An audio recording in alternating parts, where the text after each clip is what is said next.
마음을 닦아야 깨달을 수 있다는 사실을 의심하는 수행자는 없습니다. 그렇다면 구체적으로 어떻게 마음을 닦아야 할까요? 마음이 움직이는 현상을 심리학적으로 접근하면 어떤 공통점이 보입니다. 그건 지정이라는 세 갈래의 큰 흐름을 이룬다는 사실입니다. 지는 정보를 취합해 판단을 내리고 정은 정보에 대한 공명을 일으킵니다. 그리고 의는 지와 정의 반응에 따라 필요한 동력을 제공합니다. 마음이 5만 가지로 갈라지더라도 크게 보면 지정의 세 방향으로 흘러가게 되는 것이지요. 그래서 마음 수행을 거론하려면 먼저 지정의에 대한 깊은 통찰이 필요합니다. 그런데 지정의에서 의는 지와 정에 수반되는 동력이기에 크게 보면 지와 정의 양갈래로 볼 수 있습니다. 인간을 지성적인 인간과 감성적인 인간으로 구분하는 것도 같은 맥락입니다. 흔히 지성적인 인간을 높이 치지만 그렇다고 감성이 부족하면 인간미가 떨어지겠지요. 그래서 지성과 감성이 균형 잡힌 인간상이 가장 적절하다 할 것입니다. 그렇다면 지성과 감성을 수행에 적용하면 어떻게 될까요? 지성은 알고 싶은 욕망을 일으킵니다. 반면에 감성은 무언가 되고 싶은 욕망을 자아냅니다. 알고 싶은 욕망은 존재의 근본 바탕에서 올려나오는 보편적인 목소리입니다. 반면에 되고 싶은 욕망은 나라는 것을 돋보이기 위해 나오는 편향적인 목소리입니다. 그래서 지성은 전체성에 바탕을 두고 감성은 개체성에 근간을 둡니다. 이런 이유로 되고 싶은 욕망은 결국 아상노름으로 귀결될 수밖에 없습니다. 그런데 기이하게도 수행자들은 예외 없이 감성이 조장하는 되고 싶은 욕망에 충실합니다.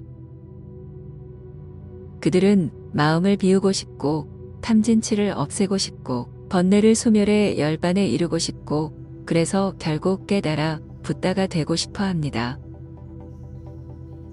이에 비해 지적 영역인 알고 싶은 욕망을 지닌 수행자들은 가뭄에 콩 나듯이 드뭅니다.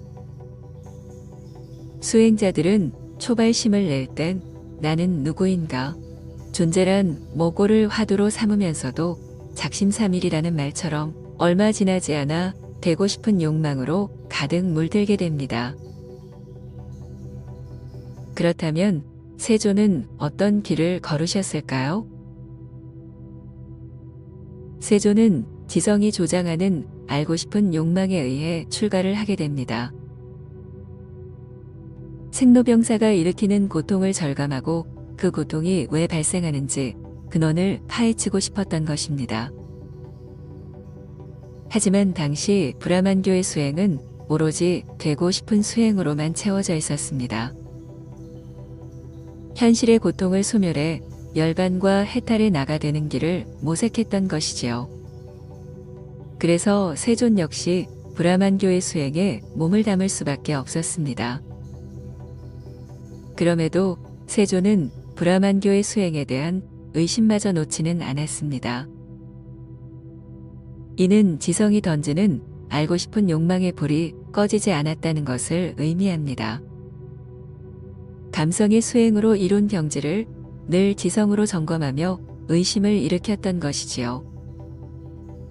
그 결과 세존은 감성 수행의 최고봉인 열반과 해탈에 이른 뒤에도 습관처럼 의심을 일으켰습니다. 그리고 열반과 해탈을 이루어도 실존을 알 수 없다는 사실에 절망하게 됩니다.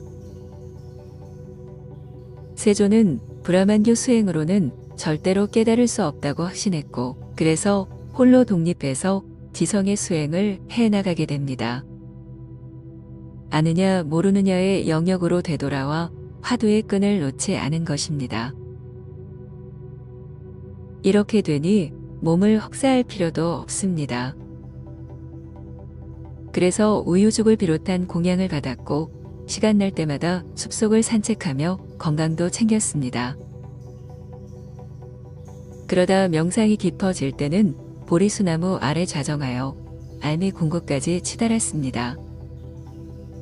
그리고 마침내 실존이 왜 스스로 존재하는지를 풀게 됩니다. 알게 되는 순간 그 알은 심리 상태마저 송두리째 바꿔 놓습니다. 암과 상태의 경계가 사라지면서 그는 인류 사상 최초로 붓다가 된 것입니다. 이후 세조는 감성의 길이 아닌 지성의 길로 가르침의 체계를 세우게 되니 그것이 바로 불교입니다. 그래서 불교는 전적으로 아느냐 모르느냐의 영역입니다. 초기 경전의 대간을 이루는 사성제와 팔정도, 연기법과 중도론 등은 모두 지적 이해를 구하는 철학적 언어로 기술되어 있습니다. 그 이후에 나온 대승불교도 마찬가지입니다. 그래서 불교는 다른 종교와 달리 신학이 아닌 철학의 부류에 들어갑니다. 이런 철학적 의문에 충실했던 것이 불교의 교종입니다.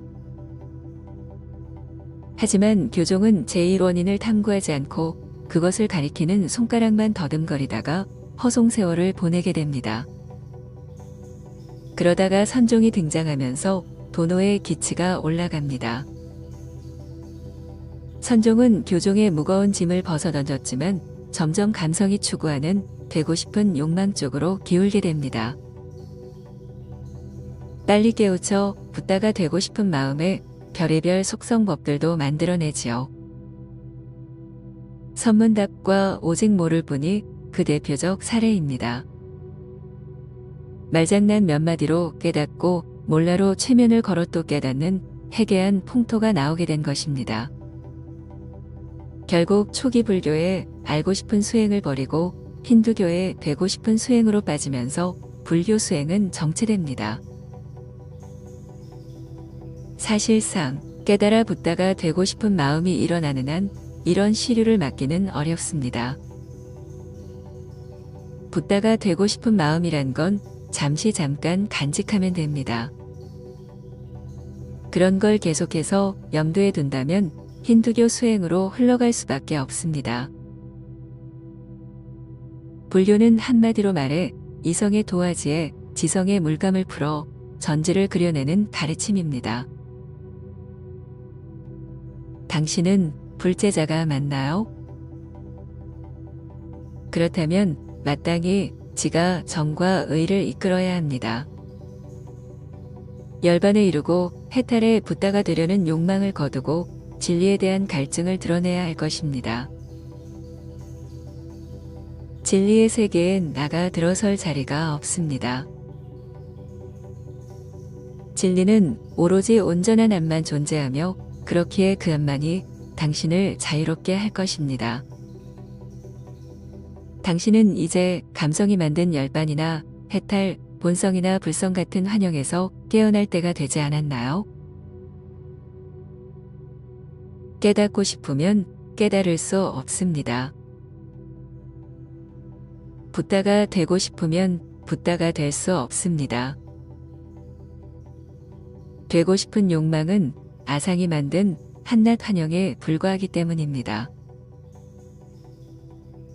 당신의 이성을 믿으세요. 당신의 이성은 전지에 이를 만큼 위대한 힘을 지니고 있으니까요.